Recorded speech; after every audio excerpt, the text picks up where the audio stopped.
ഏവരും ആകാംക്ഷാപൂർവ്വം ഉറ്റുനോക്കിയിരുന്ന വിധിയായിരുന്നു ഇന്ന് പാറശാല ഷാരോൺ വധക്കേസിൽ വന്നത്. പ്രതി ഗ്രീഷ്മയ്ക്ക് തൂക്കുകയർ വിധിച്ചുകൊണ്ടായിരുന്നു ശിക്ഷാവിധി ഇന്ന് പുറത്തു വന്നത്. തട്ടിക്കൊണ്ടുപോകലിന് 10 വർഷവും അന്വേഷണം വഴിതിരിച്ചുവിട്ടതിന് 5 വർഷവും ശിക്ഷയുണ്ട്. ഒപ്പം മൂന്നാം പ്രതി ഗ്രീഷ്മയുടെ അമ്മാവൻ നിർമ്മലകുമാരന് 3 വർഷം കഠിന തടവും കോടതി വിധിച്ചു. Neyyattinkara additional sessions judge AM ബഷീറാണ് വിധി പറഞ്ഞത്.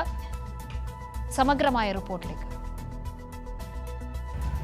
കാവ്യ, വലിയ തരത്തിൽ കോളിളക്കം സൃഷ്ടിച്ച ഷാരോൺ കേസിൽ നിർണായകമായ വിധി ഉണ്ടായി എന്നതാണ് ഏറ്റവും പ്രധാനപ്പെട്ട കാര്യം.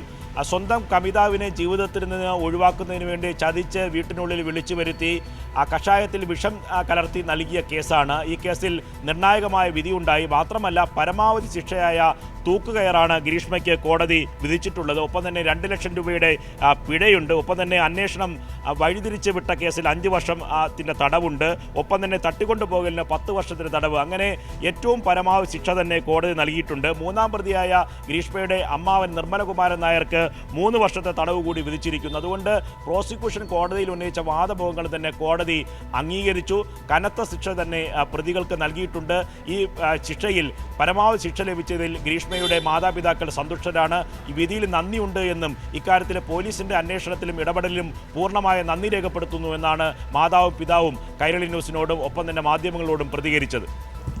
ഈ വിധി ഞങ്ങൾക്ക് വളരെ തൃപ്തിയാണ്. ഞാൻ അന്ന് മുതൽ എൻ്റെ മകനെ കാണാതായി ഇരിക്കാൻ എനിക്ക് പറ്റൂല. അന്ന് മുതൽ ഉരുകി പ്രാർത്ഥിച്ചത് എൻ്റെ മോനും നഷ്ടമായി എനിക്ക്. അപ്പോൾ അവക്കെങ്കിലും ഒരു നല്ലൊരു ശിക്ഷ കൊടുക്കണമെന്ന് ഞാൻ ആഗ്രഹിച്ചു. അന്വേഷണം പാറശാല ആദ്യം കൊടുത്ത് അല്പം ഒന്ന് ഇതായെങ്കിലും അത് പിറ്റേ ദിവസം തൊട്ട് അത് നോർമലായിട്ടുണ്ട്. ഞങ്ങൾ ഒരു പുതിയ അന്വേഷണ ടീമിനാണെന്ന് പറഞ്ഞ് ഗവൺമെൻറ് അത് സഹായിച്ചു തന്നിട്ടുണ്ട്.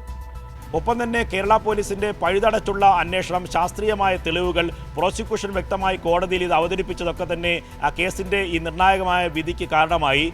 തമിഴ്നാട്ടിലേക്ക് കേസ് മാറ്റാനുള്ള നീക്കത്തെ പോലീസ് പരാജയപ്പെടുത്തി. അത് ഹൈക്കോടതി വരെ പോയിട്ടും പ്രതികൾക്ക് അനുകൂലമായ വിധിയുണ്ടായില്ല. ഒപ്പം തന്നെ ഈ കേസ് സംയുക്തമായി ക്രൈംബ്രാഞ്ച് ടീം സംയുക്തമായി അന്വേഷിച്ചു. എല്ലാവരും ഇക്കാര്യത്തിൽ ഒരുമിച്ച് നിന്ന് ശാസ്ത്രീയമായ അന്വേഷണത്തിന് നേതൃത്വം നൽകിയെന്നതാണ് കേസിന്റെ ഇക്കാര്യത്തിലുള്ള വിധിക്ക് കാരണമായി മാറിയത്. ഇത് നമ്മൾ ഇൻവെസ്റ്റിഗേഷന് ജയമാണ്, പ്രോസിക്യൂഷന് ജയമാണ്. ഇതിൽ ഈ ഒരു വേർഡിക്റ്റ് വന്നതിൽ ഈവൻ പബ്ലിക് പ്രോസിക്യൂട്ടർ വളരെ നമുക്ക് ഹെൽപ്പ് ചെയ്തിട്ട് വളരെ മെട്ടിക്കുലസായി അവർ ഫോളോ അപ്പ് ചെയ്തിട്ടുണ്ട്.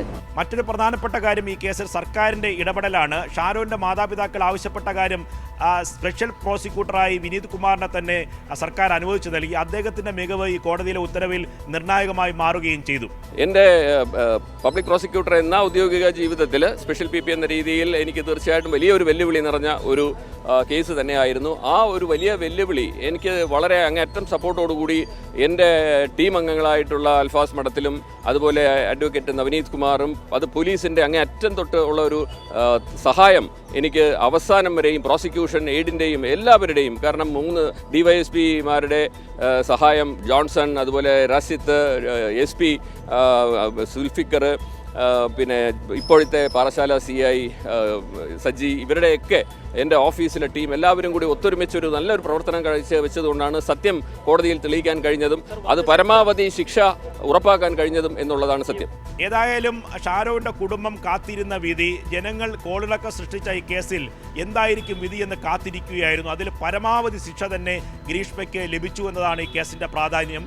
ഈ പോലീസിൻ്റെ സമഗ്രമായ അന്വേഷണം, പ്രോസിക്യൂഷൻ്റെ ശക്തമായ ഇടപെടൽ, സർക്കാരിൻ്റെ ഇക്കാര്യത്തിലുള്ള മേൽനോട്ടം ഒക്കെ തന്നെ ഈ കേസിൻ്റെ നിർണായകമായ വിധിക്ക് വഴിവെച്ചു എന്ന് തന്നെ വിലയിരുത്തേണ്ടി വരും. ശരി, സമഗ്ര വിവരങ്ങൾ നൽകുകയായിരുന്നു നൃപൻ ചക്രവർത്തി.